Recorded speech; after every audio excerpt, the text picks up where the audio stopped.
তারা আমাকে ভয়ানক ভাবে আমাকে মারছে। তাদের প্ল্যানই হলো আমাকে মেরে ফেলবে, আমাকে মেরে আমার বাড়িটাকে দখল করবে। আমাদের দুইবার সাংঘাতিক ভাবে মারছে। আমার বাচ্চাটা এখন পাগলের মতো হয়ে গেছে, আমার ছোট বাচ্চা ঘরের মধ্যে বন্দি। থানায় যে বলছে আমরা গিয়াসউদ্দিন কাদেরের লোক। আমি সম্মানিত, আমরা সারা জীবন সম্মান নিয়ে বড় হয়েছি। আমরা ভালো জীবন কাটিয়ে আসছি, আমরা এলোমেলো জীবন কাটাইনি।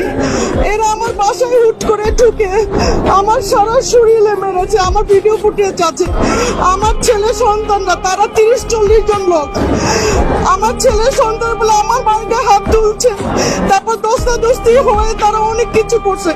আমি বলতে পারবো না, আমার চোখ এই চশমা যদি খোলা থাকতো তাহলে চোখের মধ্যে ঢুকে চলো। আমি চশমা ছাড়া ছিলাম।